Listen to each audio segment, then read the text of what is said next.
Wake up, gamers, because you're listening to the Big Think Dimension with Dan and Bob Video Games. That's a pretty big podcast. For you. KZ Excellent. Blah, blah, blah, blah, blah. And Mr. Feel. A pox on your house. Here on Gigaboots. Gentlemen, I decided to do something truly bold for myself. What? I bought hot dogs and I did not intend to eat them as chili dogs for once. This has been a weird experience, though, because I realize I really strongly like chili dogs and apparently don't give a fuck about normal hot dogs. What the fuck do you put on a hot dog? Ketchup. Yeah, see, I did that. I ate 2 of them like that. I'm like, this just feels wrong. This feels hollow. This is an empty hot dog. You get some sports peppers and some other stuff like that. You make a Chicago dog. Bob's trying to make a Chicago dog. Phil, what are you doing? What are you going to do to save this hot dog? I put mustard, onion, shredded cheese, and relish. Okay, so I sat there based on the ingredients I had and went, this ketchup stuff is sad. I have 8 hot dogs I have to eat in these buns, which top cut bun, by the way, mistake. I thought it was a really neat concept when I worked at a grocery store. I'm doing this and I'm like, this is fucking wrong. Yeah, I was watching you trying to decode these buns. Yeah, I've never tried top cut buns. the cut wasn't even centered. What? So it's like, oh, this is just wrong. Yeah, it was kind of rough. It was fucking me up. Anyway, here's what I do, okay? Okay. I'm like, I don't have chili. I intentionally bought these hot dogs to eat normal-ass hot dogs. I don't have the ingredients to Chicago dog it. Here's what I did. I drowned it in queso. I just slathered That'll the do whole it. hot dog. That'll solve the problem. Yeah, but it fucking did. Those were delicious. I'm ready to become full deviant. Just go, ketchup? Nah, just cover it in a white, creamy, cheesy liquid.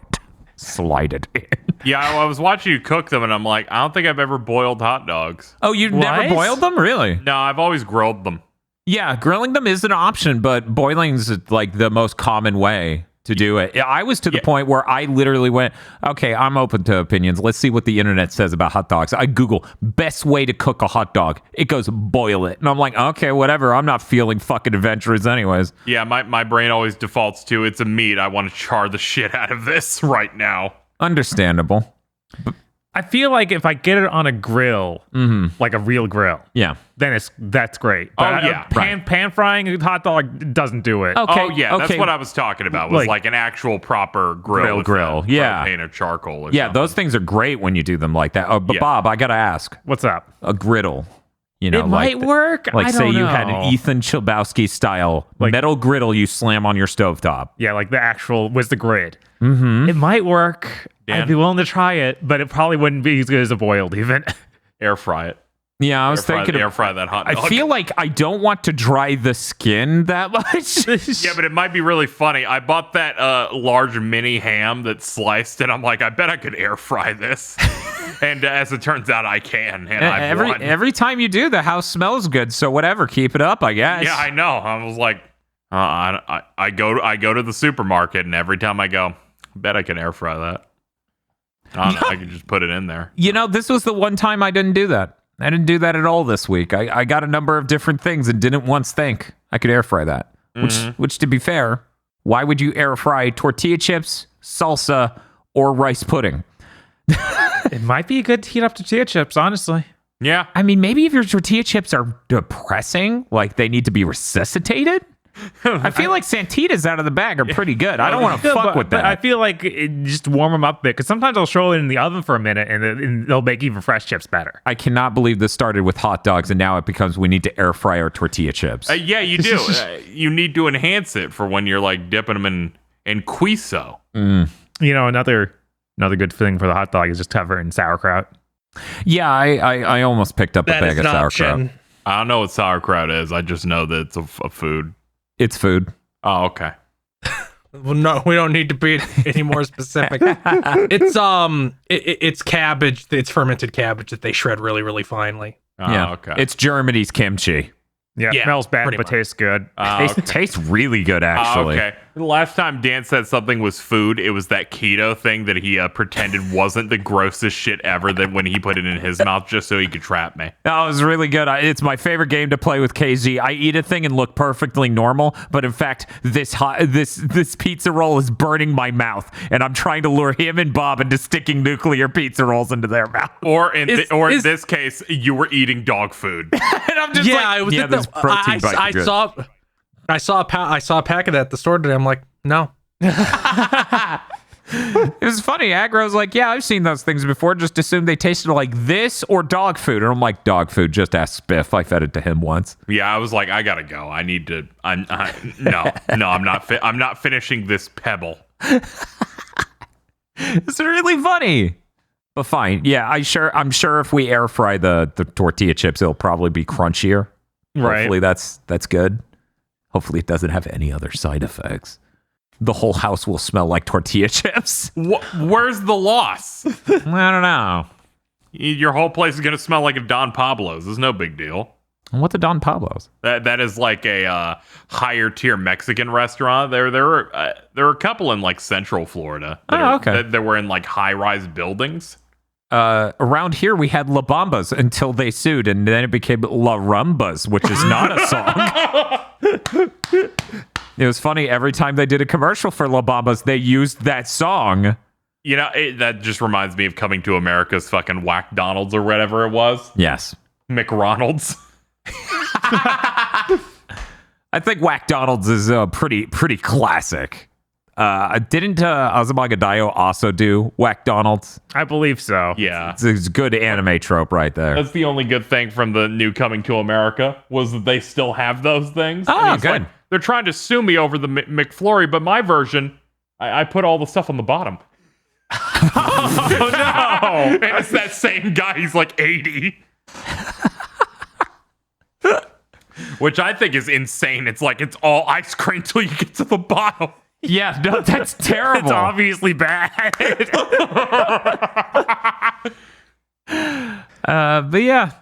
no, I'm really glad we picked up that queso dip. Otherwise, I would have been like, I hate hot dogs. Oh no. I don't know. Maybe the grill really makes the difference. What brand? Of hot dog? Yeah. Oh fuck. A good one.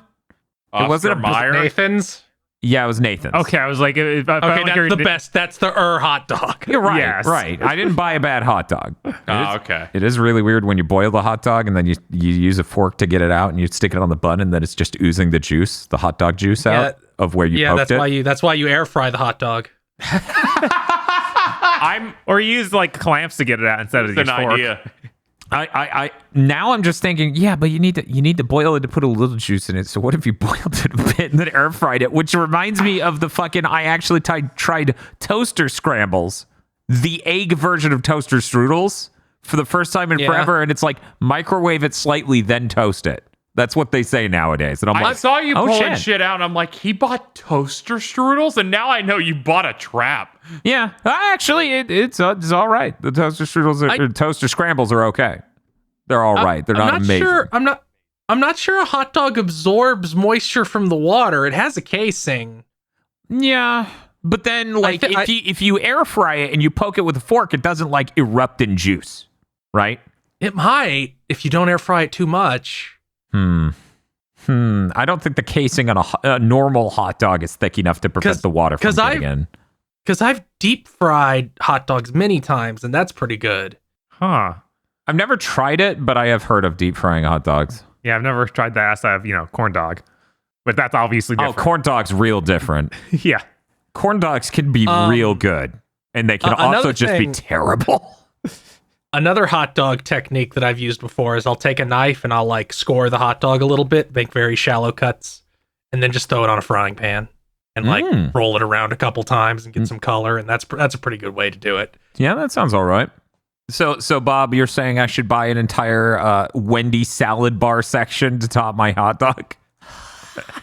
Luckily, most of the stuff on a Chicago dog is pickled, so you don't have to worry about, this is all going to go bad. For anyone who's confused by the phrase Wendy salad bar, they used to do that. It was a real mistake, health hazard and everything. I'm convinced it could have given you COVID in the 90s. Just we barely avoided it by shutting it down. I just imagine the entire Wendy's like catalog. So you just put a whole baked potato in your hot dog. But guys, it's not just a salad bar. It also is a taco bar. Guys, it's not just a salad bar, okay? What are you, an ad? This is Game Pass. Our sponsor for this episode of Big Think Dimension is the Wendy's salad bar from the 1990s. We have to lapse and watch more 90s commercials again. I feel bad because I remember going to it and being disappointed, but it was cool. Yeah, that's the important thing. It's like your taco tastes worse than Taco Bell. This is rough. Hey, they're on the up and up with the COVID fries. You know, maybe they should do a COVID salad bar. Oh no! Maybe they should do a fucking COVID soda machine called throwing out all the freestyle. Yes, that would be great. I'm really glad to see the revolution in people waking up and really realizing freestyle fucking sucks. Because for years, people were like, what are you talking about? It's fine. And I think it took long enough for the majority of them to become freestyles, where then people realized, wait, no, these taste like shit. I also wonder if it might be like when they were first rolling out, they were like neat and new, Yes. so they got maintenance constantly. Yeah. I don't know. I feel like they tasted pretty shit from like week 2. So I don't know if that is the case. I remember being like, the novelty of the flavors is neat, but it tastes bad. The soda's bad. The syrups are bad. It's just, as it turns out, your quality of ingredients isn't that good when you have 100 different options in the machine. And you have to reduce the essence of your soda down to like a syrup you can add other syrups to. It's real weird. And it might have something to do with the spigot also, dispensing 100 different things. Yes. So that all the flavors get muddled. Maybe. I don't know. I don't know. They should throw those out, though. Anyways, hey, Bob. Hey. What you been playing? I didn't get a chance to play much else other than what we put a review up for. That's true. Because already out. Because, yeah, that's the weird thing. We just came from recording a thing that will beat Big Think Dimension Yeah, I out. know. What a win. What a fucking weird thing. Metroid Dread. Yeah. Real good. You should maybe go listen to that spoiler cast and review. Yeah, if you haven't played it, though, just go buy it. It's great. Yeah. But I did get a chance to play a few things. Okay. Oh. I got to be in the Battlefield 2482 open beta. Oh, I've heard that that's not good. Please tell me about We're it. talking about Battlefield. I'm sorry. I have to... Okay, that's our thanks for Battlefield saying. minute. Thank you for showing up, Bob. Tell me about it. Yes. This game's weird because it feels like they haven't learned anything from Battlefield 4 on, and things have only gotten worse. But Battlefield 4 came out an entire gen ago. I know.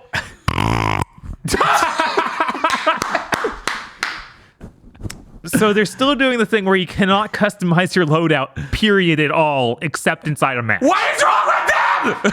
I don't know. This has been a problem for over a decade. And for people who don't know, on PC, back in the Battlefield 3 and 4 days, you could customize your loadout through a web browser before you signed into the game. Yeah, for anyone who didn't know, their fucking lobby system was powered by a web browser. I've been paralyzed the past minute thinking Dan screaming, making fart noises into the microphone is how we've made $5,000 a month on Patreon. And I'm kind of making peace with that. But this sounds terrible. This sounds worse than Mario Maker levels. And no joke, I was like, I'm gonna get this year's Call of Duty to know what happens, right? Uh-huh. And then I'm gonna get this year's Battlefield because The it's real the first shit. good looking one in a while. And then Bob comes back with this list of things that happen in the beta where I'm like, I'm not buying that game now. And I didn't even see just Bob's stuff. Every person I know that covers these games went, this is in incredibly rough shape, or this sucks. Yeah, I don't understand. Yeah, it's multiplayer only. It's $70. It's had years of time separate from the other ones. Yeah, like even people that liked the recent ones that people also don't like too much are like, this is worse than those. Yeah, that's impressive to say this is worse than Battlefield 5 and 1. Yeah, right. Those two were dire. It's really funny. KZ told me about his experience with Battlefield 1, and it lined up perfectly with mine as a Battlefield fan. Yeah, where the beta came out, like the open beta. So I queued in.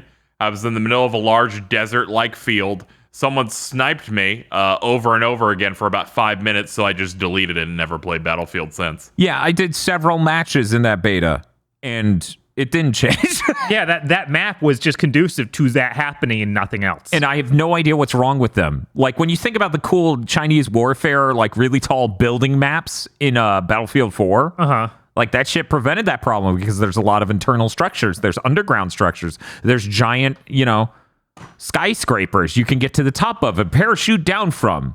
You can go prone and crawl through the streets. It was really cool. And I thought this was going back to that sort of cool moment with Battlefield 4, and I really love 3, just to be clear. But then it's just all this shit you come back with. I'm like, why? Why is it like this? They also had the idea of hero characters. So now if you want an ability, like the one everybody wants is the grappling hook, of course. That's a guy. So everyone in the game is this guy. No matter what team, they're all him. It's really weird, and I have no idea why they did it.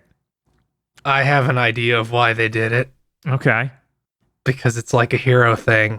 Yeah, that's the trend. That's the trend. Yeah, I know. And they weren't confident in their own product. Yeah, if they would just fucking be confident in Battlefield, which is a truly great franchise, if they would just stick to what made it great. Fucking, if you want to do something different, go make a bad company and shut the fuck up. Yeah, I remember playing some of the very first, like, Battlefield 2042, like the early one. 2142? 2142. Like, whatever the real old one was. And I'm like, wow, this is a really neat game with really cool, like, ideas and makes it different from other shooters that I've seen. And it seems like they've never really wanted to, like, go on, okay, our thing is we're big and have vehicles. Yeah, I mean... And abilities sometimes. Bad Company did its own very different style of Battlefield 2, and people loved it. Yeah, and they just won't make another. This thing is, it does just show a lack of confidence. Like, they're afraid of making a Battlefield game. Like, what they did to vehicles is insane. Now you can spawn vehicles in instead of just having vehicles at bases everywhere. Yeah. It's unclear what gives you the ability to spawn it in. It might just be that there's not another vehicle on the map, which is crazy. Yeah, it's that point stuff, right? You might earn points. I'm not even sure if it's from getting points because it seemed almost random when I could spawn different vehicles. Because my assumption was it was like the new Star Wars Battlefronts of you've played enough, so you have enough fun bucks to spawn inside one. Right, and I don't even think that's the case. I think it's just there's this many our total can be on the map. So if the one gets destroyed, you can now spawn yours. Oh, okay. So it has like even less going on because that was also a thing of there's already a Wookiee.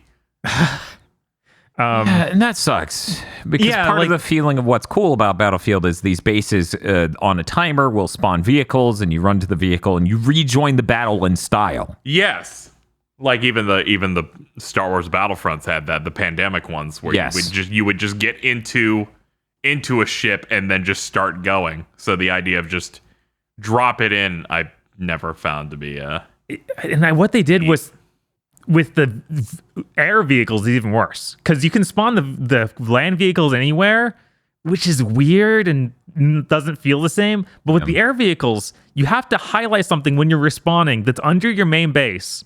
It's a spawner for the planes. Yeah, you just spawn inside of it already flying. Yeah, I wasn't the hugest fan of that. Yeah, because Battlefield 1 had something similar where it's just like select to spawn in as a plane. And I'm like, well, that's a little different from what I wanted to do. I'm a psychopath and wanted to start on the ground, only get 10 feet off the ground and then crashed it into a tank. Right.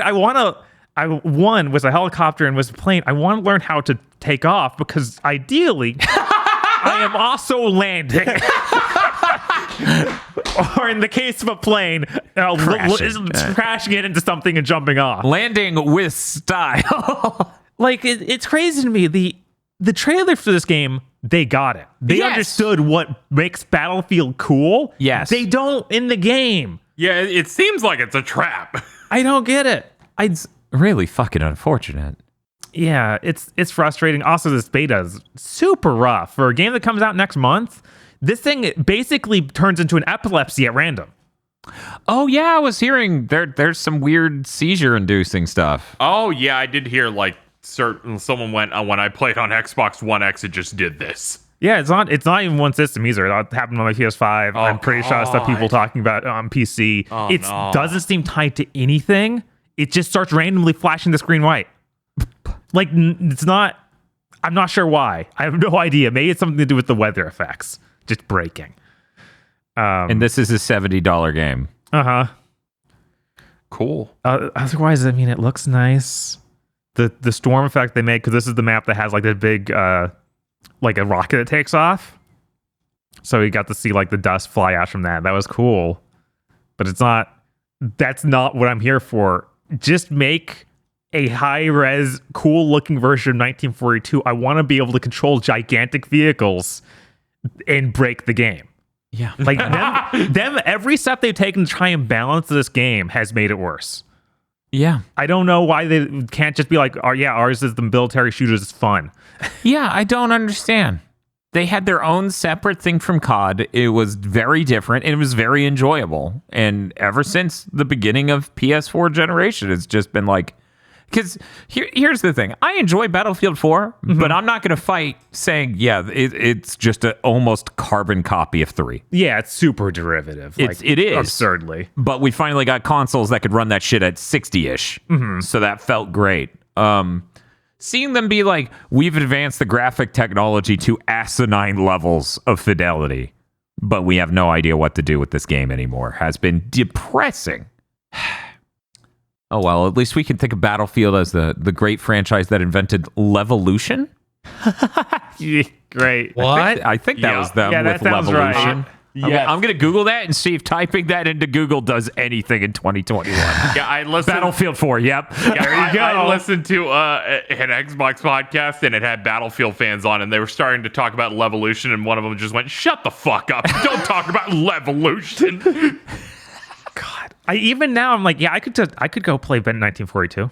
That sounds like fun. Yeah, 1942 or 4 or 3, those sound like fun. This does not sound like fun No, at all. It's such a bummer. It really is. But yeah, that's all I got to say about Battlefield. Okay, it's super sad. We can move on. I was planning on buying it at launch, but it's $70 and sounded like they fucked up yet again. Yeah, I'm like, nah, I'm not Yeah, getting because that. you've been talking about all year how you've been hyped up for it. So this is you came in expecting something nice, and then it just shot you in the chest. Yeah, me and Dan are both big Battlefield fans, so this sucks. Yeah. Yeah, it sucks. It sucks been dealing with this for the entire generation. What else did you play, Bob? I have one tiny note about Genshin here. Okay. I hardly played any, but I played a little bit more of the campaign they added like a month ago. Feel? Yeah. Is it just me, or does Kokomi sounds kind of like a chipmunk? I don't have her, and I can't remember. Okay, because I didn't notice from having the character, but when I talk to her in a cutscene, it sounds like she's pitch shifted up like a chipmunk. I do remember her sounding funny. A lot of characters in Genshin like shoot for like miss anime character and hit like cartoon character. That's all I have about Genshin. Okay, that's cool. Okay. And the last thing, I got the Mister set up with arcade games now, so I have CPS2 games on there. Nice. Very nice. It's very cool. What'd you check out? What was it? I booted up. I didn't even end up playing much of the CPS2 stuff, but I booted up Bionic Commando original. Okay. Yeah. And also Original as an arcade original. yeah, right? arcade original. It sucks. It certainly is different. Yeah, and in a quarter eating way, yes. And some weird ninja game from, I think it was Tecmo. It's like Ninja Kun or something. It was really weird and old. Okay, I think I know what you're talking about. I can't remember the name though. And I also booted up both the Dungeons and Dragons games for CPS2. The second one did not work right at all. Yeah, that sounds about right. Yeah, that's not done, I guess. Yeah. So- These things are hyper complicated. The fact we've gotten to the point where they're even trying CPS2 and largely succeeding blows my mind. I mean, we tried what was it, Power Battles or whatever months ago, and the audio didn't work correctly at all. Yeah, it was only Power Fighters that was working properly. Yeah, the Mister is so amazing though. Easily the number one investment somebody can make if they do retro gaming content, and number one investment you could do if you enjoy just retro gaming, because you can output to a CRT from that shit on top of getting an HDMI out that looks good. If the Mister existed at the beginning or even halfway through Gigaboots, we would have saved thousands of dollars of modding consoles and upscalers and stuff like that. And space. And space. Hey, luckily I gave up on the dream of having it all connected at once. That was a funny dream when we first moved in here. It worked really great, but then every time I would want to change something slightly, it would become, well, just rip it out of the setup. And I'm like, if I'm ripping it out of the setup every time I want it to work, then why is it over here? Right, then why is there a setup? Why is there 12 million cables? And so at the end of the day, I'm just going to build some shelving shit to stick all these consoles on so they look pretty in the corner. Any other Mr. stories, Bob? No, I still need to get a pile of ROMs to put on there and enjoy it. You mean back up your collection? Back up my collection. I'll have to help you back up your collection with this hard drive. Yeah, I need to get a ripper just so I can get my own version of that ROM 1/2 game ripped. That's true. That's true. I think, does the Super NT pirate version let you back? I don't know. Anyway, okay, Bob. I played Metroid Dread through 4 fucking times. Go listen to that spoiler cast. I did everything in that video game. Yes.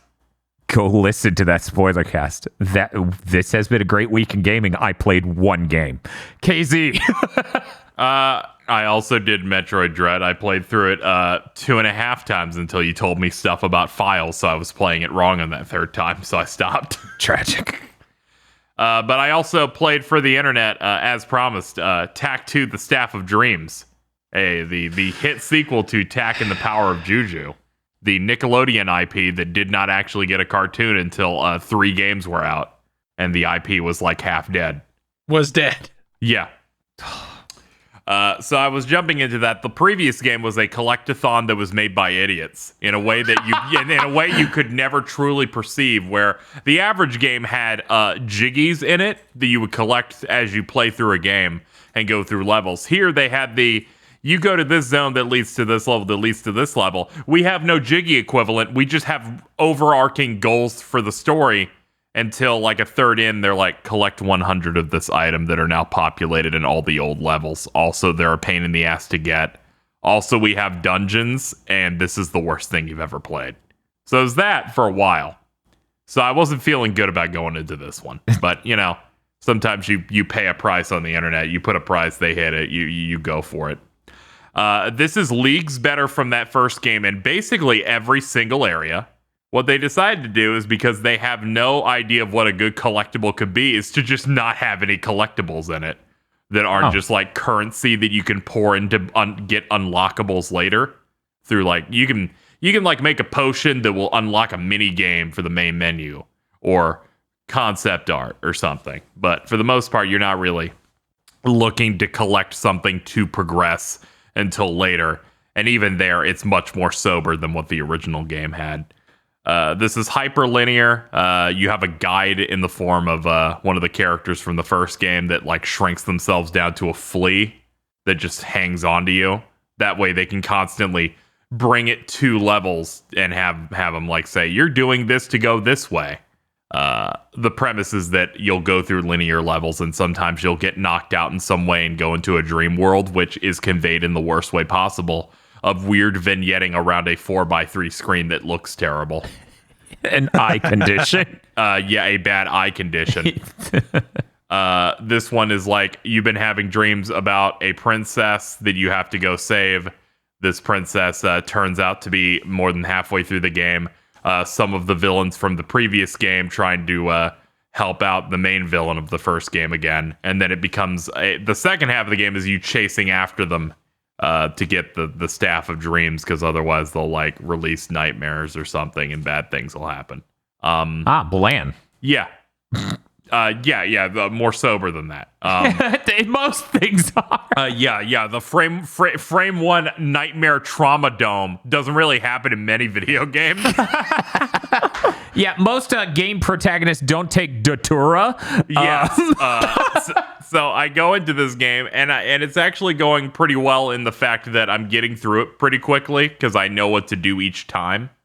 However, it is 10 times more despicable in its content because it's like we'd make jokes in rare games of much fun for Mumbo and things like that, where it's like gross fetish-esque thing because it's like you can lead there. Like someone can see that and then later it morphs into something they're really into.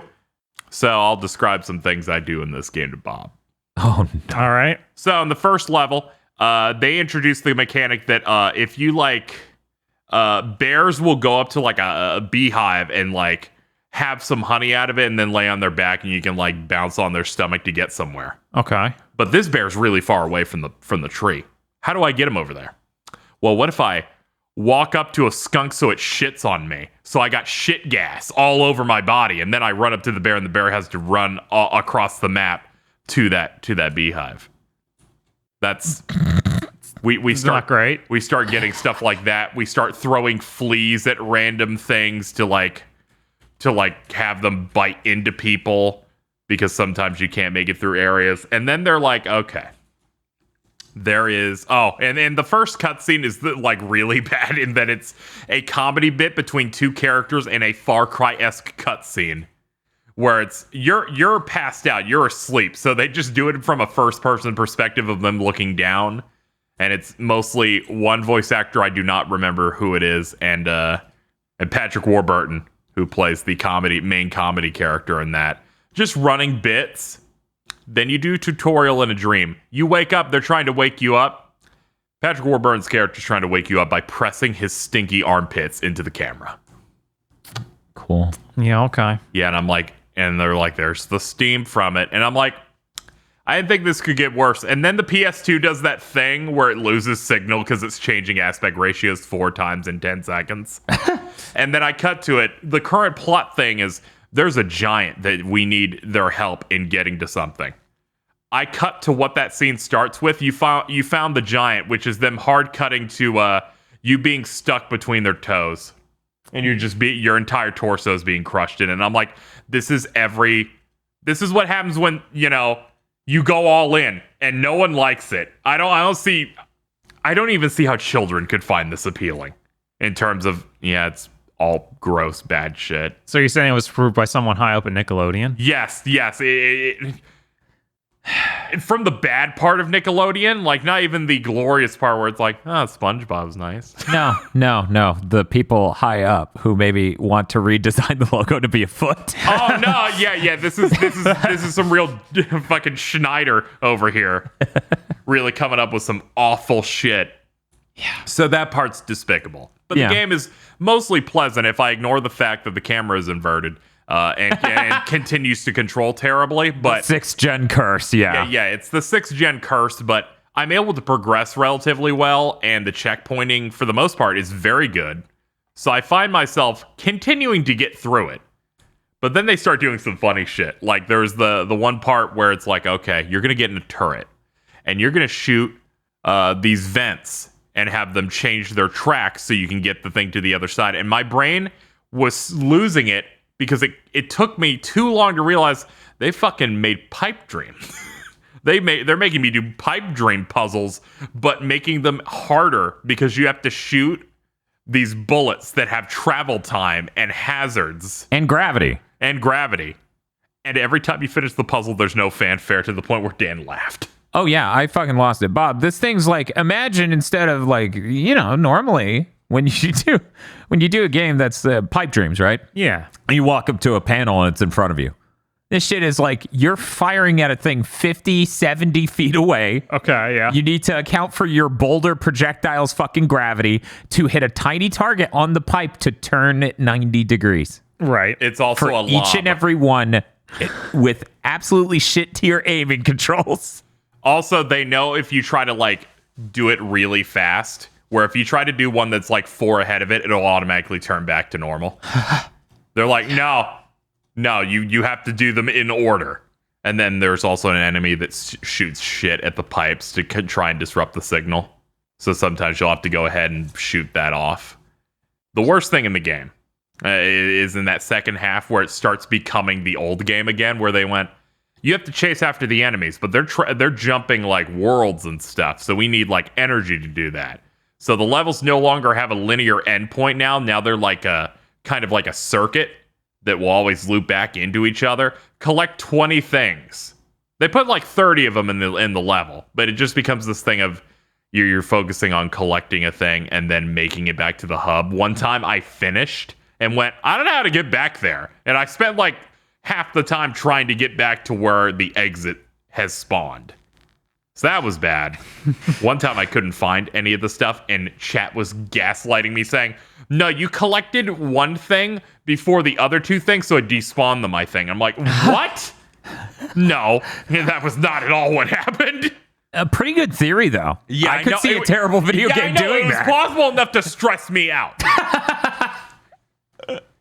But I do that. And there's one bad thing that exists in the game that at first made me kind of like disoriented. Early on, they're like, all right, you're getting in a barrel or you're getting in a canoe in the water. And it's like whitewater rapids and it goes really fast. And sometimes you have to duck, you have to weave around, try and not take too much damage. The last thing they make you do before the game's final boss is you do that in the dream world. Now, normally you're like, oh, the dream world, I guess it'll be a little more wacky.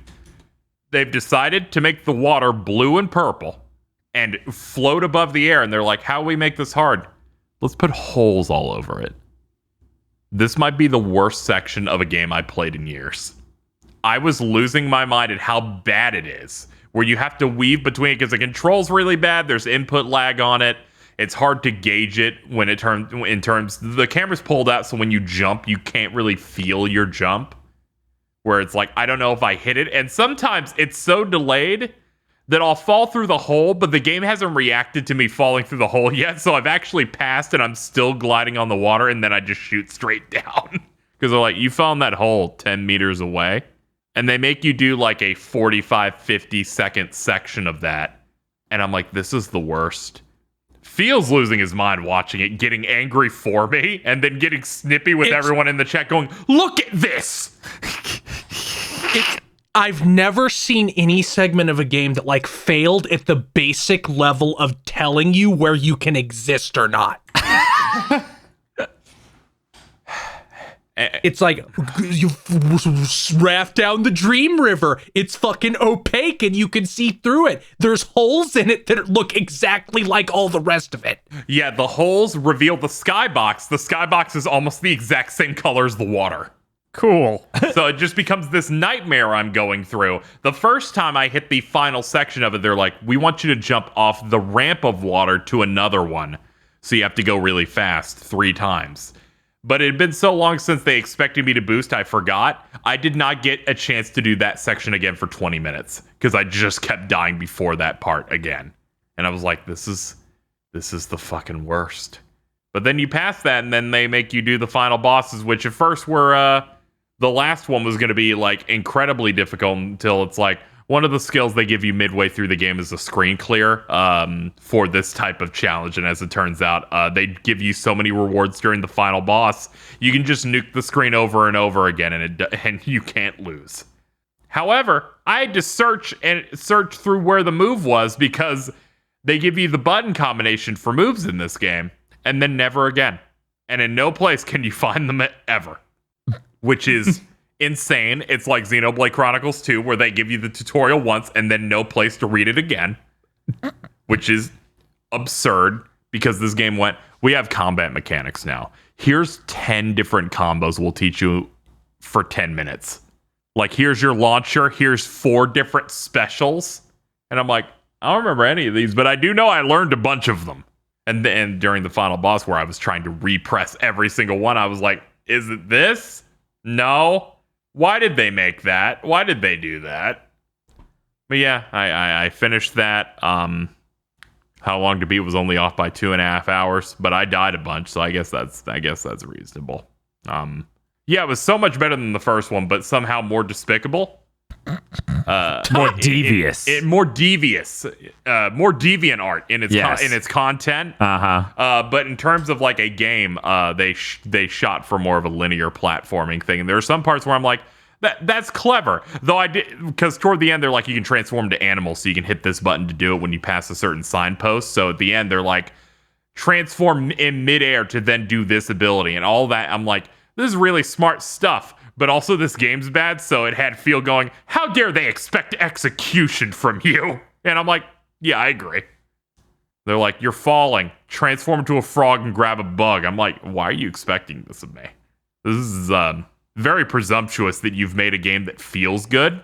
But yeah, that's all I played for this week, aside from Metroid Dread almost 3 times. What a combo. Hey, Phil, yeah. what have you been playing?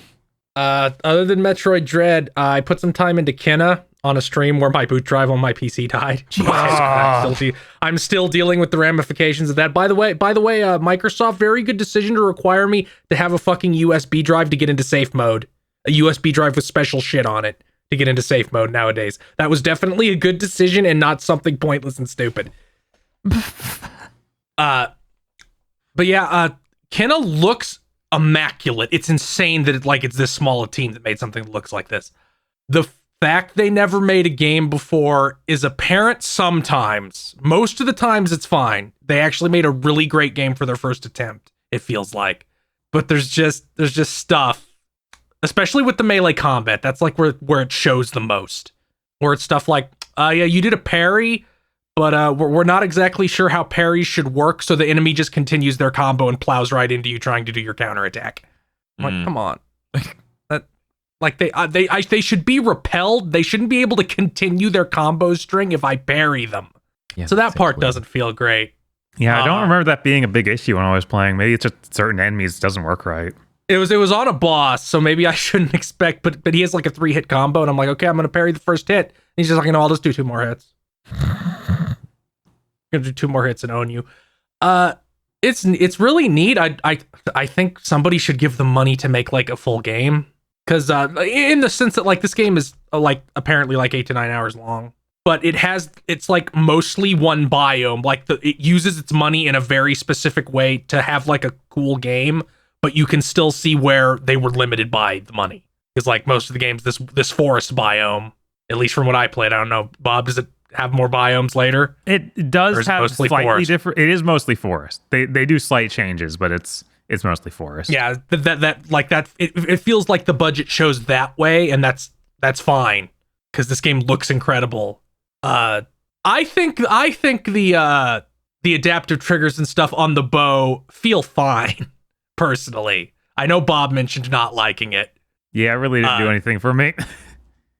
I think part of the reason I like it is because they also make the controller play a rubber band sound or a bowstring sound, like a bowstring sound when you do it, which really adds something for me at least. It's like because it's timed just right to actually feel like you're pulling a bowstring a little bit, which is neat. I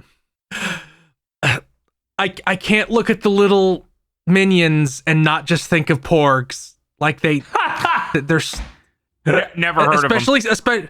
Especially since I think there's like 50 or 60 of them in the game, and every time you discover one, you get a little cutscene of it like coming out of hiding.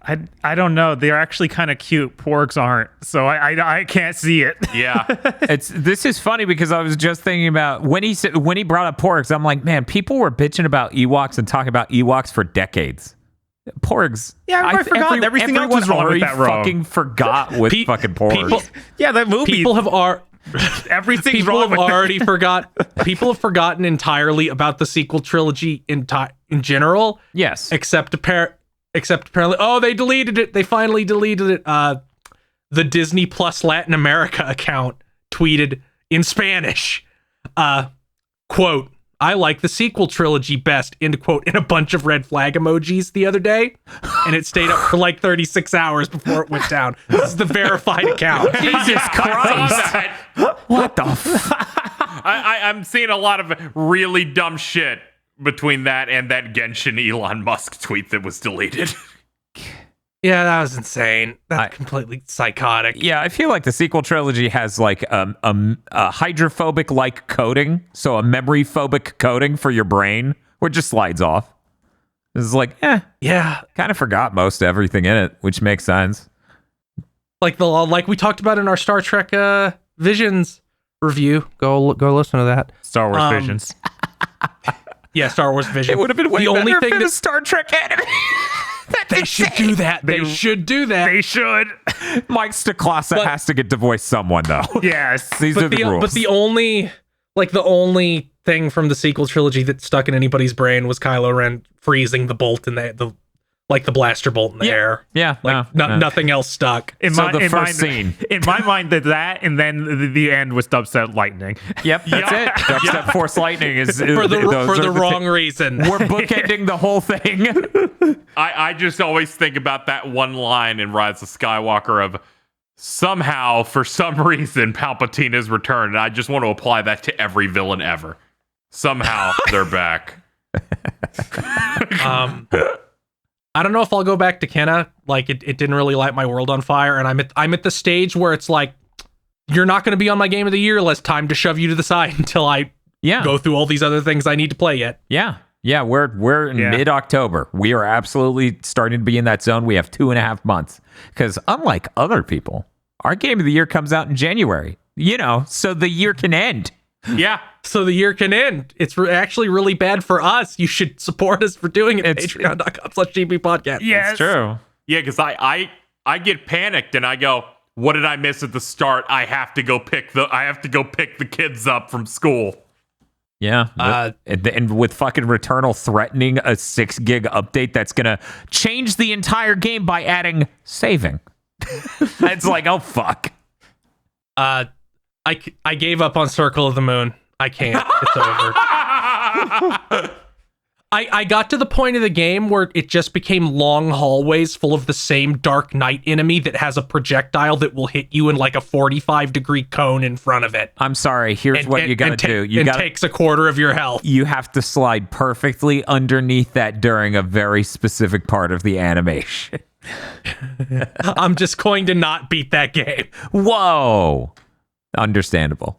I get it. I love that game. I love it more than Circle of the Moon. I understand, though. Yeah, him saying that reminds. Sorry. Yeah, I'm talking about Circle. Sorry, more than Harmony of Dissonance. They're both just the two lower tiers. I love Circle of the Moon more than Harmony, just because of that fucking castle. I like that it's the same reason he gave out from Curse of Darkness is like they had me go through one hallway.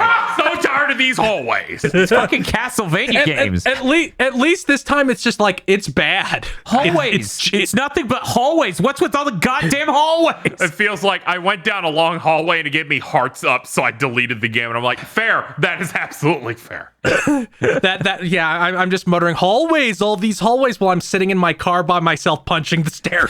Hallway 99, hallway 1000. Madden 99, Madden 92. I've been going through Aria Asaro too because it's on the collection. I'm like, okay, the Aria Asaro is still good. Yeah, no, that game's excellent. Still going through Final Fantasy XIV. I'm now out of the bad content entirely. I'm in the first expansion. Heaven's Word. I look around and I'm like, this is a French Catholic city full of elves. This seems like the opposite of being Heaven's Word. Yeah. Nobody told me that the story becomes extremely Metal Gear-esque. That's because people who play Final Fantasy XIV probably haven't played Metal Gear. I think that is wrong. Everyone I know who plays 14 doesn't really remember Metal Gear or played it. I know a lot who have, though. Okay. But yeah, I didn't expect it to be like, yeah, this is like you're working for people who are obviously extremely evil. There's this part in the patch quest between because the end of A Realm Reborn, you defeat the evil Garlean Empire that has Magitech and they're like magic technology Nazis. You beat them. You kick their ass super hard. So and all the patch quests are like, well, it's a good thing we beat the evil empire. We have to it'll be even easier if we get the Ishgardians, who are French Catholic elves who hate dragons. It'll be even easier if we get them in our alliance. But they're obviously an evil isolationist empire. So you immediately start sucking up to an evil empire after defeating the last evil empire. Well, that's good. Like, Job security. Oh, and a 16-year-old boy starts Diamond Dogs. I don't see any similarities That's just at what all. happens. All those patch quests do in fact lead to that being a bad idea and making so everything's fucked at the start of the first expansion.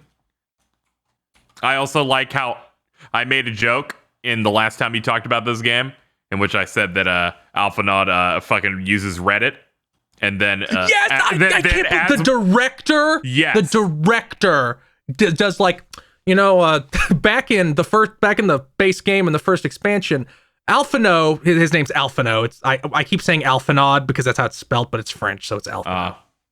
And he's like, I always thought that Alphinaud would be a Redditor. He's this kid that's on the boards telling everyone how the world should be.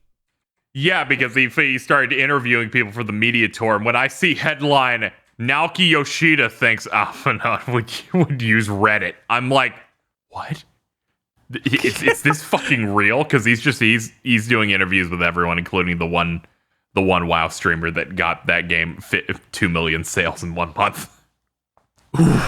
Or like something really absurd. Yeah, it's pretty great. He's like, he matures over the course of the game, and he stops using Reddit.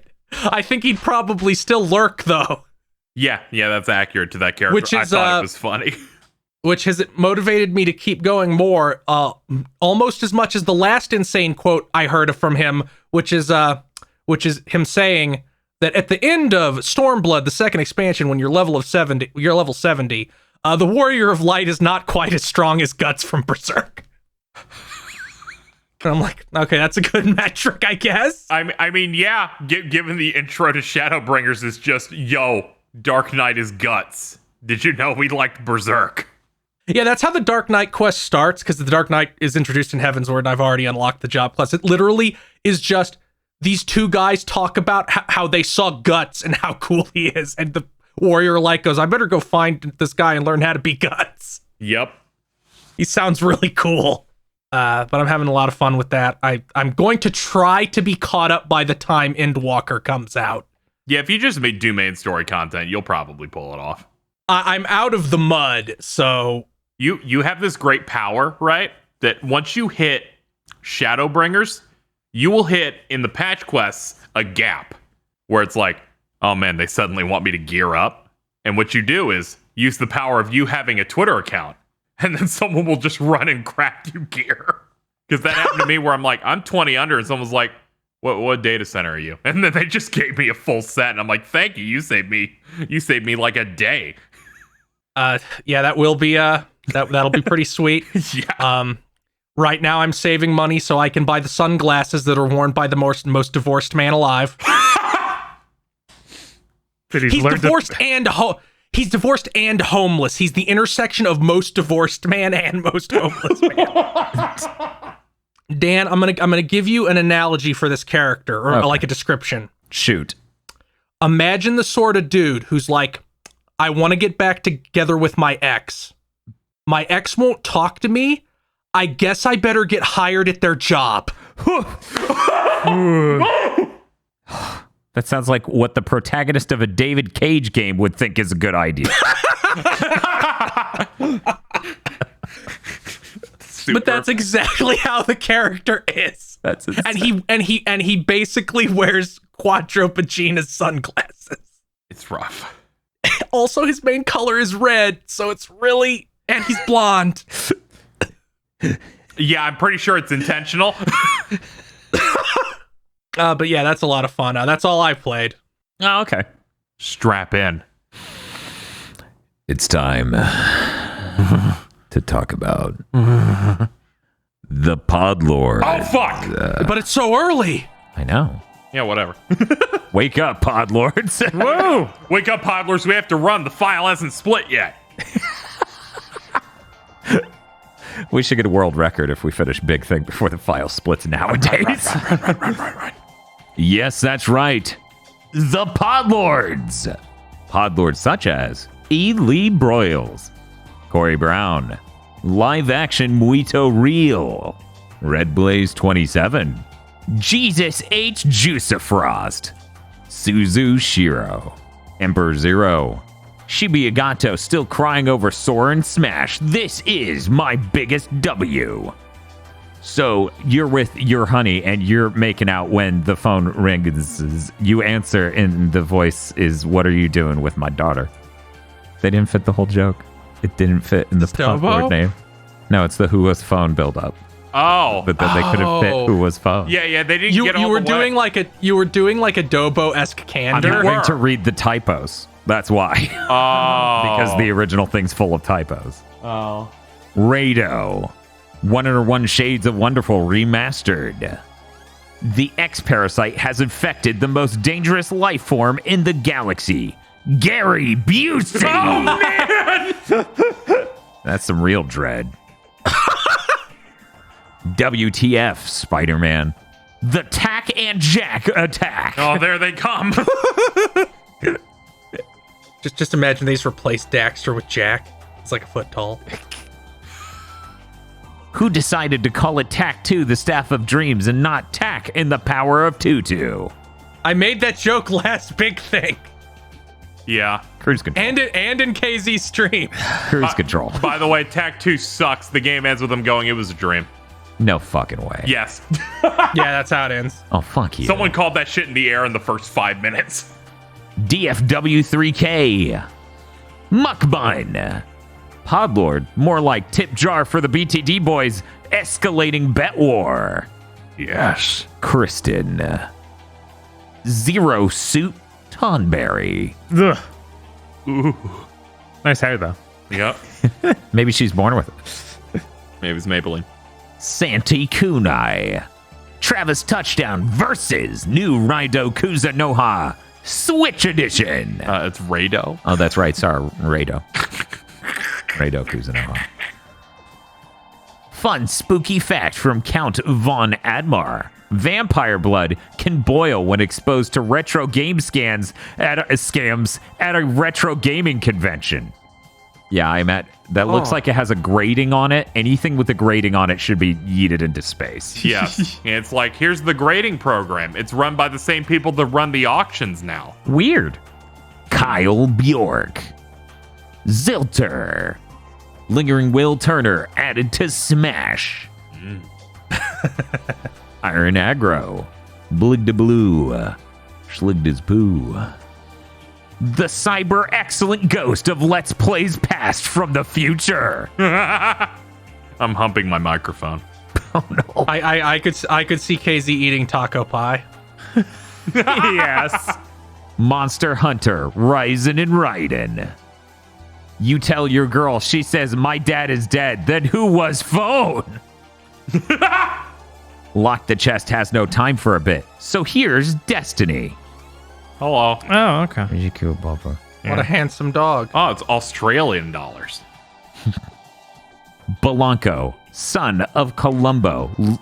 Lupin the Third, Part 2, Episode 72. God damn it. So tiny. It's the skateboard. Yep, that's the skateboard. Conan thanks you. Flip a coin, Batdan. One side gives Dread a boss rush mode. The other, Mercury Steam puts all effort into Space Lords. I'm sorry, we don't need a boss rush mode. You're not willing to take the risk? No, because I don't want Space Lords in the news. Don't worry. I think it'll take a lot for them to touch that again. Cooper Tank. Especially once Nintendo swallows them like a crunch wrap. One gulp. I'm sorry, you are not authorized to use the best boy suit yet. Kingston Other K. Oh my god. That's a really good Vox me. Yeah, Jesus. I'm just looking Like at you being sucked out. I know. Yeah, Dan's about to die. Oh no. I did a whole Metroid month that I didn't get Banny in a helmet. Pog. Fucking your tech guy from Judgment. Zasterder. Based and Pupununu Pupununu Yes, the iconic go. Pupanunu clan. Yep. Nothing wrong with that game. Every single time it came up, people were like, is Is that racist? You think? And then it's like, turns out later on that became Indigenous Peoples Day or whatever. And that's when Tech 2 came out. I played that game and streamed it on the 17th year anniversary of it coming out by accident. Yeah, that's cursed. And people are like, you did that on purpose, right? I'm like, no, I'm going to cry. Mitzi, Indigo Sykes, Spoopy Storytime, the Emmys that's coming for Ely Broyles, BN12, Eva Lucario, Clutchins future-proof Podlord name slot. I guess Clutchins is treating this like, one of those all-year passes at Disney. You just go when you want to. Oh, I thought it was like, hey, do you want this slot? A raccoon that is really happy with how things have been for the past few weeks. Good for him. I almost thought it was face out. Good for you. My grandmother once said, one that drowns in oneself will eventually fall to darkness. Image says, I didn't like Dread, I'm sorry. It's been a 6-year struggle, but Shinji 16 is hoping to achieve DP9 Dan rank in 2DX this year. Please lend him your spirit power. Maria Kadadzovna. Eve. And Virvarb. Thank you very much to our podlords. Thank you. Thank you, Podlords. And if you'd like to become a Podlord, you can go to our Patreon at patreon.com/gbpodcast. For as little as $5 a month, you get many benefits, such as early access to Chugging Bleach and Mondo Cool, our 2 anime review podcasts, extended armchair dev pitches, and gamer premonitions when the show's formats do not enable us to say everything we prepared, as well as a Patreon exclusive show once per month where you get to vote on a good or bad thing that we're going to watch and then discuss for you. That is patreon.com/gbpodcast. And if you don't have money, you can always help us out by telling your friends. Short news week this week. We'll get right into it. So Call of Duty was sort of teasing that they were going to crack down on the cheating problem on PC and possibly console. For people who don't remember, this is getting pretty bad out here. So what leaked out of them after that tease was kernel level anti-cheat software called Ricochet. It leaked out completely. It's already getting reverse engineered. Oh, cool. The game isn't even out yet. Yeah, of course. Oh, great. Yeah. Wonderful. Yeah, it's great. It's great. It's wonderful. That on PC is going to be the biggest shit show. Yeah. It's a good year for COD. We're going to move right on, though. Okay. The Intellivision Amico showed off physical editions for the games this week. Have you guys seen that? No, I haven't. Please. Okay. So I'm going to link the video so you can marvel as they take it apart because I'm going to describe it, but seeing it is something else entirely. So the thumbnail just says physical products. Physical, quote, boxed edition, end quote, product reveal for Intellivision Amico. As you can see, it is a box. It has box art. It is somewhat styled like the old Intellivision stuff. But here's the thing, guys. There is no game in that box. What? The card inside of the box has an RFID chip, kind of like an amiibo, that will communicate with your Amico. No shit. Brace yourselves. An NFT. Oh, no. That is in the blockchain that gives you digital ownership physically of this game. Dan? Yeah. Is Tommy Tallarico the most unsuccessful slime ball in the video game industry? Oh, absolutely. Have you ever seen a physical object that you thought would steal your banking information? Yeah, right? It's fantastic. You get it in a box, you get a coin for each game, and then you get this little card that barely has anything that's up with it. That is the RFID chip. You guys haven't seen the price. I'm gonna take some guesses. It's not astronomical. Okay. But I'll take some guesses for the price. KZ. $35. Bob. 50. Feel. 60 each. So here's what they want to do. It's more complicated than that, I fuck see. me. Isn't that the best part? Oh, fuck me. They will sell you a 4-pack of physical games for $80 or an 8-pack for $150.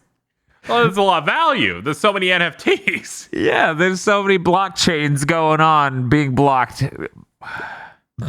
It's important that we cover all forms of gaming news. This shit is unreal. The worst part is I saw it hit Twitter and I went, of course, Tommy announced NFTs for his console. Yeah, the man who cannot read any ROM ever. All this tells me is, man, I should listen to other podcasts that cover this as well, so I they know. can also marvel at this shit. I'm very excited for Ian and Pat to talk about it. I haven't watched that clip yet, but I think it's already up. That shit's incredible. They usually strike while the iron is boiling. This is insane. It really, truly is. I'm watching them put it on the assembly line. I'm like, this is the worst ever. Yeah. It's so dire. I like so that they dire. had to put box edition in quotes. Yeah. I know. That's the part that kills me. It's like they Boxed. know. What did you box? The edition? Yeah, you're buying a box with an NFT inside. That's insane. A digital scam cyber ghost is inside this box. It's going to steal your banking information. I'm so tired. I feel like we need Master Shake's voice actor to be selling this to us. Oh my god! No, Yeah. I want to buy it. Is he on Cameo? Yes, he is, Dan. Holy shit. Oh yes, that would be worth every cent. I looked it up. Frylock and Master Shake are on Cameo. You sure about this, Tommy? Yes, very sure.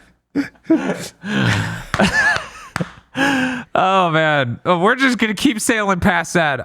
So leaks have come out from somebody who's been a dependable leaker in the past. Person leaked the Nintendo Switch Online, adding the N64 stuff and raising the subscription price. Yeah.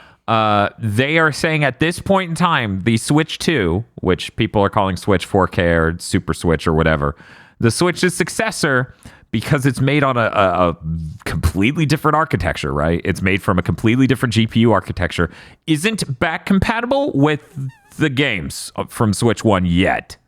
That's scary. Yeah, it's scary Yes. right now. Nintendo, you can't be the only ones not doing this. Can you imagine they hit 8th gen that late? It's like, my main thing is Nintendo, this may be your best-selling system ever. You can't do this. This will be you shooting yourself in the foot. So here's the thing. The reason, I'm going to explain why this is real quick. The reason the Switch can perform as well as it does, despite having really meager specs, is that NVIDIA made a custom way to make games for it that's writing really to the metal code, right? Really, really specific code for this GPU architecture. This is a completely different GPU architecture in the next system, so that won't work. There's a hope that at some point Nintendo makes a compatibility layer that works mostly, but at this point in time, the dev kit can't play Switch 1 games at all. Listening to Digital Foundry, people seem to suspect this next-gen Switch is the end of next year or the beginning of 2023. And before people go, they always say there's a Switch. No, Digital Foundry was very clear that there was no Switch 4K, like no in-between generation coming out. They've always said that. Yeah. So when they say currently devs and other people are hearing the end of 2022 or the beginning of 2023, that's a pretty fair bet. Also, there are details that it's going to be using like DLSS to do 4K and other stuff. I have a prediction as to why this is going to eventually be backwards compatible when it reaches stores. Okay. There's no way in hell that Nintendo is going to be willing to or afford to make a physical cart for the current form of Smash. So that needs to be backwards compatible, and they know that. It's a licensing nightmare to where I bet those contracts were digital only for this DLC. So they clearly need to make this back compat so that people can play that version of Smash in any way on their next machine. Yeah. Obviously, it's a super high priority to get back and Pat going. They've had such good vibes, I feel like, from everyone on this console compared to most of their consoles ever. Yes. I think the Switch has more positive vibes than the N64 did, than the Wii did later in its life, and the Wii U entirely. And this will feel like kind of like Xbox in a way, where they will technically have 3 generations of Nintendo games on it. Because most of this gen has been them putting the Wii U on there. So So it becomes this thing of, we have 3 gens of Nintendo on here. So one shut up. one you didn't play, this one, and then the next one. Yeah, so hopefully they get that figured out. This would like it. You can't be there by the time this would come out. There will probably be somewhere in the ballpark of 100 million Switches sold. Yeah, I think it's still selling like hotcakes. Just throw it all away. Just fucking dump it. Just dump that entire audience. Don't let them keep any. Don't offer them any kind of like continuing path to your product. Just trash it all. Nintendo has spent years of getting Mario 3D World and all of these Wii U games onto a platform people have. That I feel like Nintendo's crazy. This is like a step too far of like, all that work just for that one platform. Yeah, I think this is just a technical hurdle they'll have to get over. Nintendo seems to be happy to do that sometimes, though. No, I feel like this one is a step too far where they've had to focus so hard on porting all of that old stuff to one. Where I'm just like, earlier this year, the president Shintaro Furukawa was like, the Switch successor has to have some new thing we've never seen before. So there's always the possibility they just grenade themselves again. Yeah, Nintendo loves doing that. As I said to Bob, there's no reason they need to have a gimmick this time. They don't have to. The Joy-Cons were a mistake. The ghost dog that lives in their head says otherwise, Dan. I'm gonna believe the ghost dog it was euthanized at some point until the ghost dog wakes up. If that happened, it happened in the last like 9 months because Field just said the president said we gotta do something. Yeah, I'm sure the gimmick will be something that doesn't like torpedo the entire aspect of the platform. There could be a ghost dog where it's like, I don't know, we made peanut brittle for these controllers this time. I'm like, oh, that's what they did last time too. That's why Drift exists. No, that one had that had cardboard and rubber bands. Now it's a decomposing piece of food. Yeah, hopefully they get over this technical hurdle. That excites me and really reinforces, hey, don't buy the Switch OLED.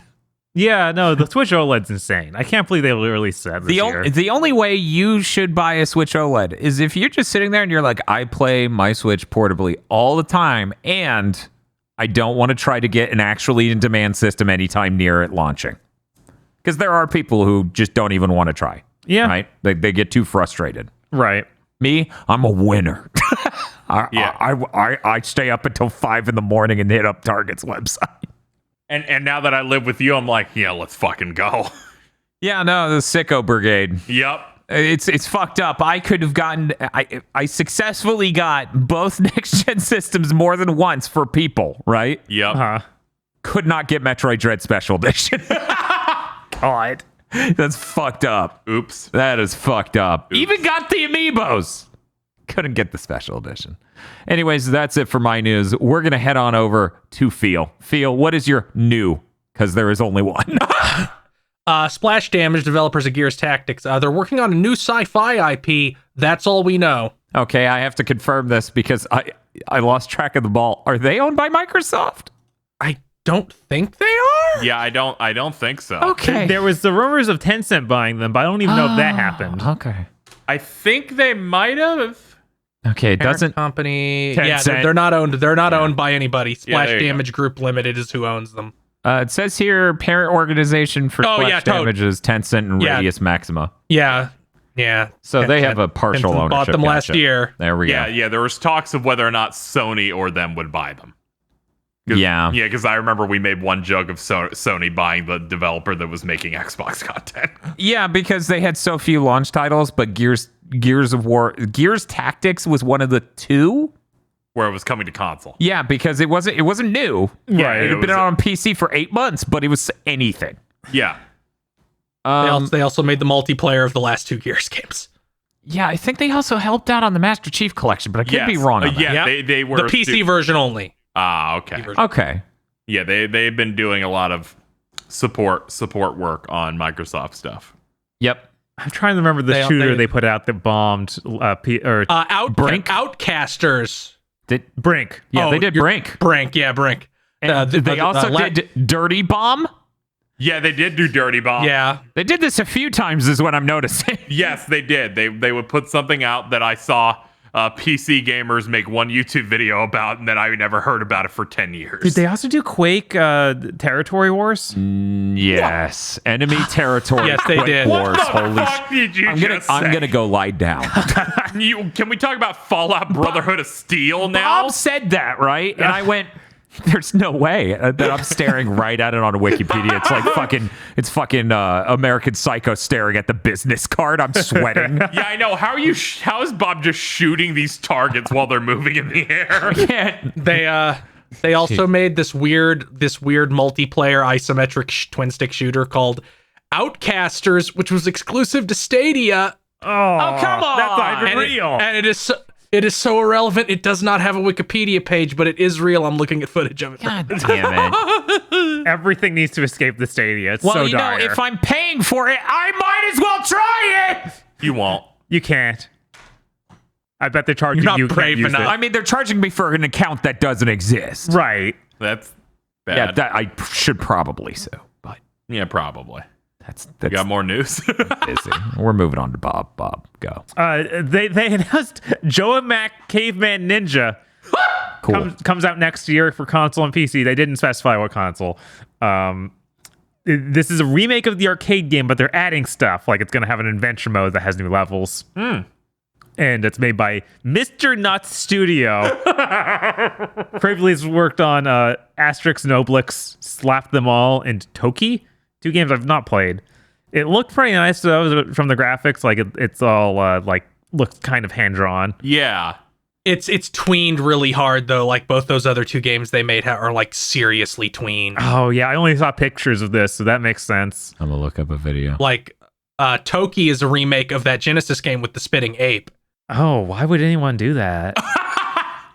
I actually like Joe and Mac a lot. I think the Super Nintendo version, not 2, the first one is like a really decent hidden gem type game. It's like has like a weird co-op shooter type thing going. It's pretty neat. Yeah, I feel like we played Joe and Mac once on stream, like in a roulette or something. Yeah, I actually love Joe and Mac a lot. It runs at 30 frames per second and has goofy jumping. I don't think Bob enjoys it nearly as much as I do. I always get confused with some of the other Caveman games from that gen. Okay, I'm seeing. Yeah, there was a lot. I'm Yeah. seeing pictures of this now. Okay. Yeah, those games are good. Yep. Yeah, the Asterisk and Obelisk one apparently isn't actually out yet. Oh. Yeah, I was like, I didn't think that shit came out. Oh well. Guess I'm fucking wrong. It seems to be soon, but I can tell just from the trailers that they put out that it's still like it's not as tweened as Toki was, but it's still pretty tweened. Gotcha. Yeah, I'm seeing like they just cut to still images in the interviews with these guys for Joe and Mac. The art style is really good. I think they nailed it. That's cool. I actually made a joke about them doing a remake of this not too long ago. It's fucked up that it's real. I was like, yeah, Joe and Mac, we're just going to start remaking shit that Dan played in his youth and no one largely gives a shit about. Oh, okay. And then they did an ActRaiser remake, and now they're doing a Joe and Mac remake. And I'm like, guys, it was a joke. Here we go. What's next? Run Saber? Please tell me Run Saber's next. Look, we need a good Strider-like game on modern consoles because no one wants to play that one made by Double Helix. It'll make you sad. Yeah. I thought that one was okay. It'll make you sad because they were Hey, eaten. you'll think about the dev. Oh, that one. Oh, okay. Yeah, that is sad. Yeah. And no one wants to play Moonsault. Moondiver. Well, the game where you do a moonsault, Moondiver.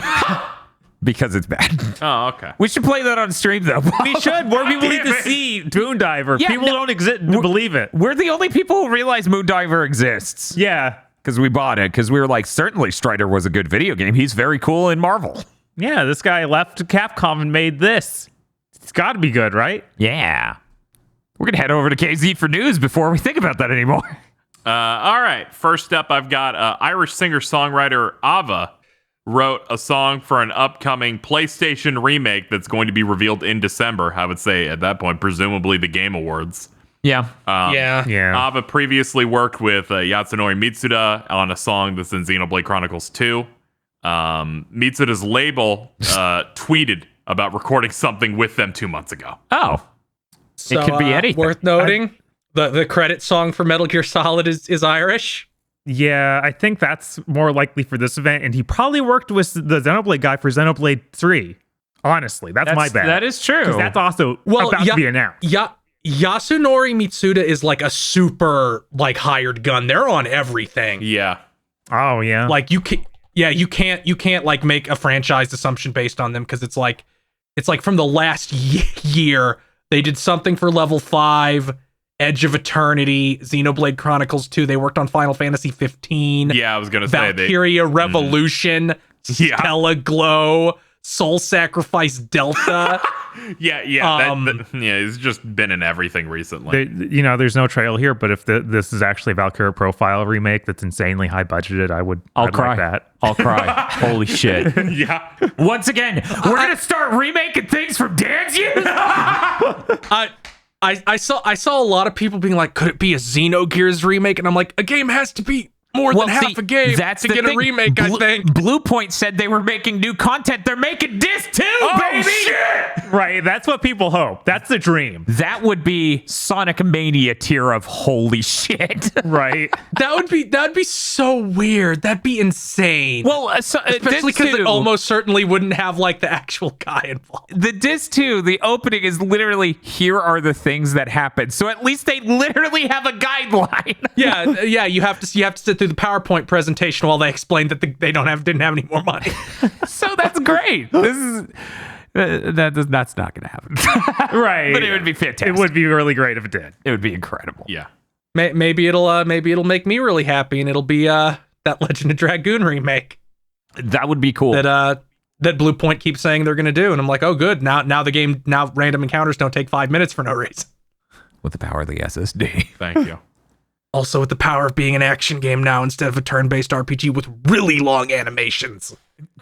Next up, I've got Grand Theft Auto: The Definitive Trilogy, formally announced now for consoles, PC, and mobile. It's supposed to be coming this year. This week, they've delisted all the old versions on all storefronts.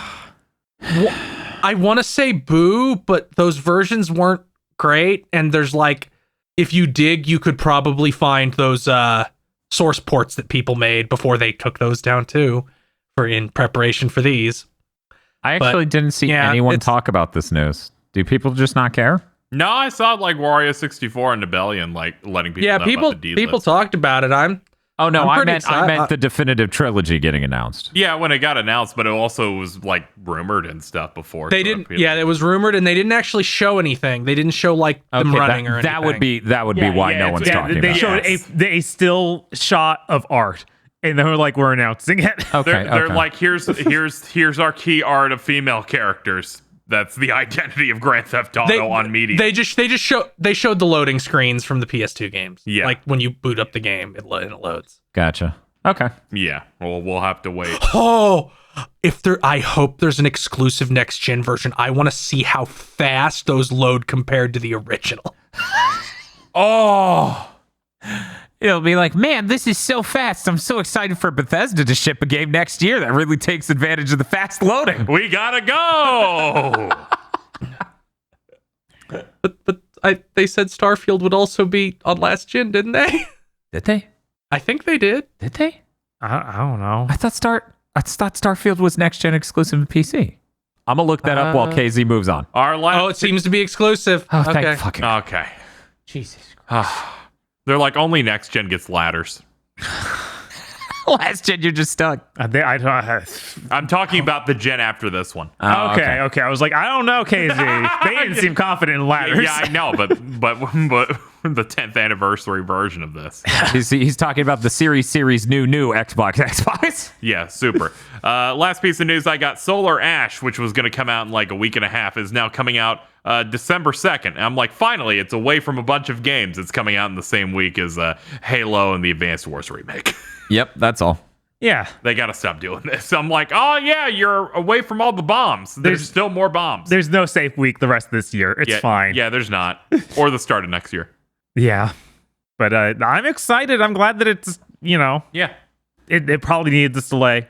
Yeah, probably. So that's fine. I was shocked that it was coming out this year, so them delaying it a couple months doesn't surprise me. I'm like, oh, okay, good. Yeah, polish that up. Yeah.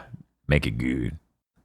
That's our news for this Wolfenstein week. enemy territory, Quake Wars. Jesus God fucking damn it. Stop talking about Dan, enemy what's territory, going Quake on? Wars.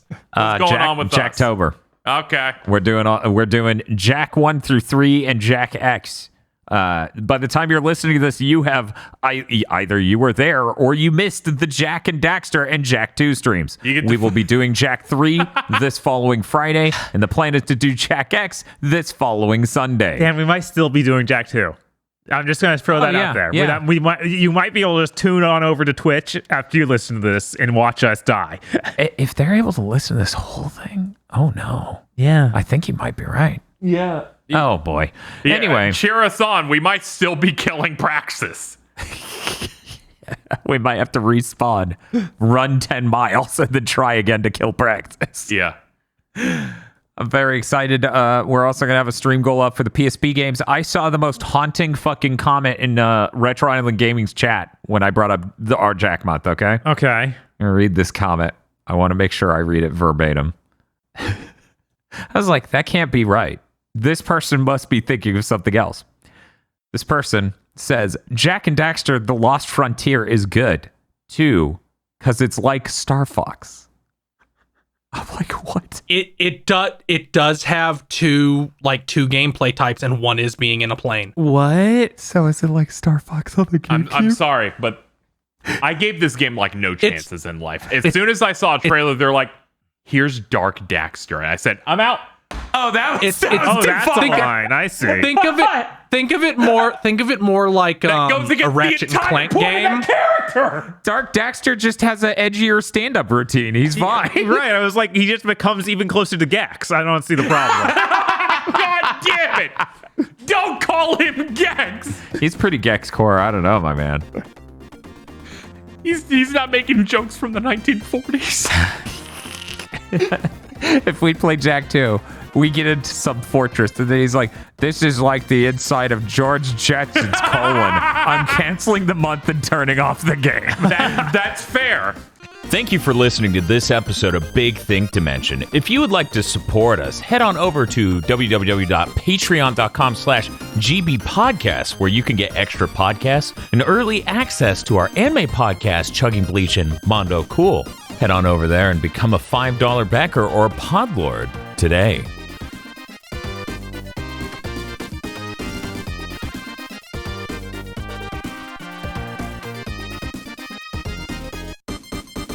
This month's Giga Boots executive producers are Esme, E. Lee Broyles, Star Falcon, Spaceman Spiff, Red Blaze 27, Brendan O'Sullivan, Dobo Muito Real, Ace Gundam Pilot Adam Admar, Cooper Tank, Zilter, and Virmvarm. Thank you very much to our executive producers. And also these gamers. If you want to be a gamer or ascend to God Kinghood, then head on over to patreon.com/gigaboots today.